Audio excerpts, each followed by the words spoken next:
everyone, welcome back to my channel, and today I'm going to be reading the first chapter of my second book, which is going to be called Broken Time. I apologize for the awkward angle and the chaotic background.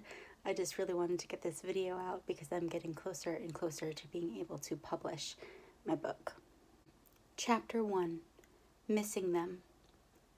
I woke up not knowing where I was. I rubbed my eyes and sat up.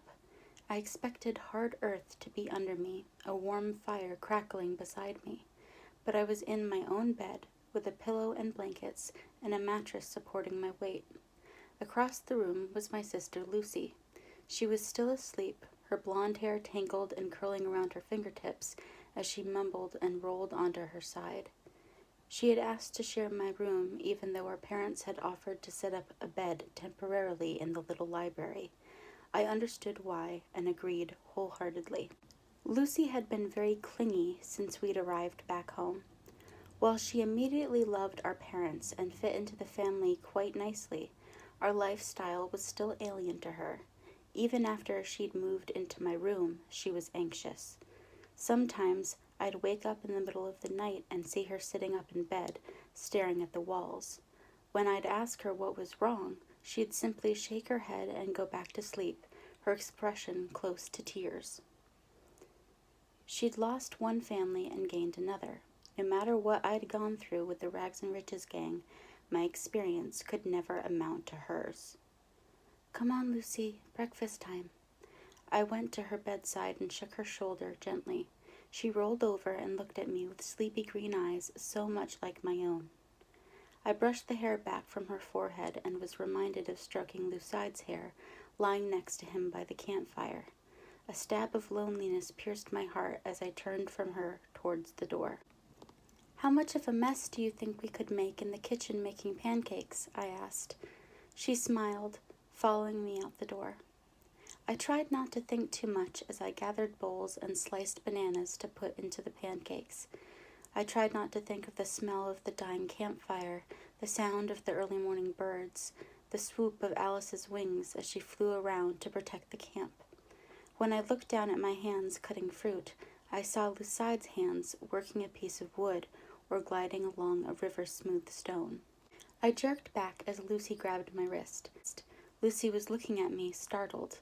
The tip of my right pointer finger was bloody. "Oh shit!" I looked around for something to stop the bleeding as blood crawled down my finger.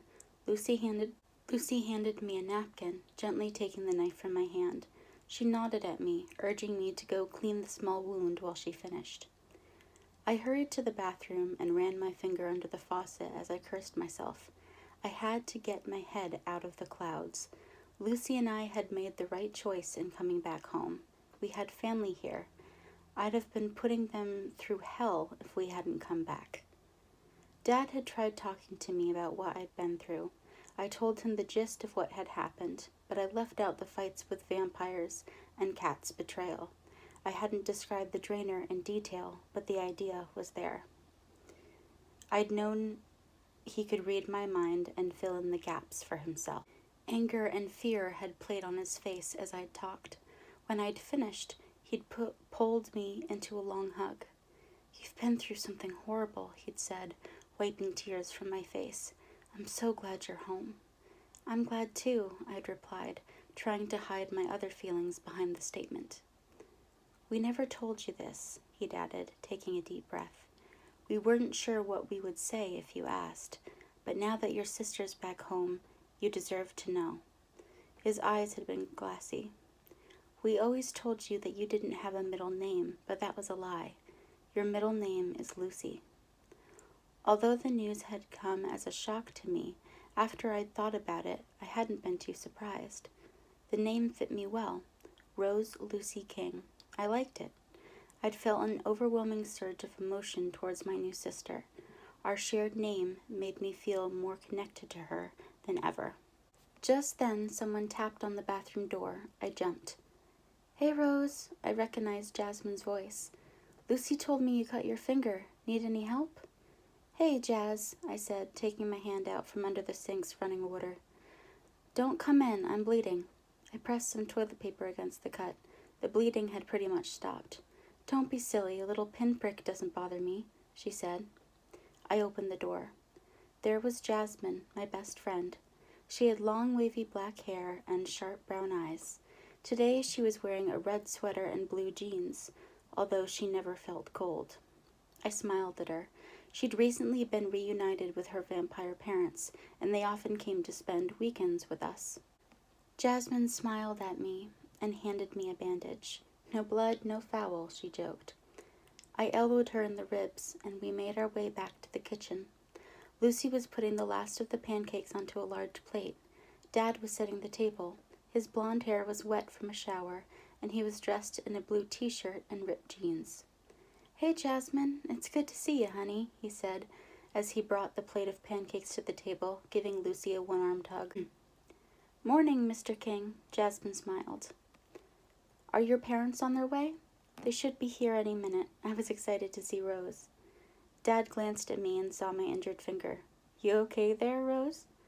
"I cut my finger," I muttered.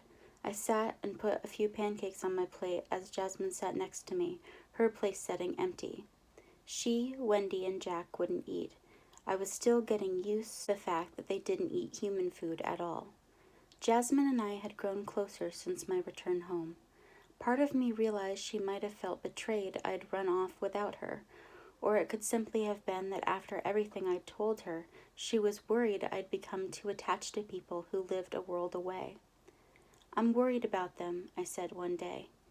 "They've been living on the streets so long. I'm not sure they know how to live anywhere else." "They'll be fine," Jasmine had said calmly, her face looking drawn, as if she'd rehearsed saying this to me. "With the drainer gone, they won't have any restraints. They can take care of themselves." Over and over, I tried to remind myself of that, but the words didn't seem to sink in. I still couldn't help my mind from wandering occasionally. My parents kept a curious distance for my privacy, as did Lucy. I knew she also desired to return to our little family in the rough, but she'd never asked that of me. A noticeable difference between me and my sister was that I was selfish and she wasn't. She'd not take me away from something I knew and loved for what she considered affairs of her heart. I also wasn't willing to put my parents through the nightmare of losing us again. Time in our world went slower than in the Drainer's world, but my absence had still been a significant amount of time, with Lucy's being even longer. I was afraid to use my power again, because I could become trapped or end up in a place even worse than where my first attempt at world jumping had landed me. "Rose." "What?" "Pass the butter, please," Dad repeated. "Sure." I passed it to him, trying my best to avoid his worried gaze. I needed to stop thinking about this. We were home now. My parents had welcomed me home, and my best friend had missed me. I couldn't leave them again. It would be too much. I missed my other friends, but I had to accept it and move on.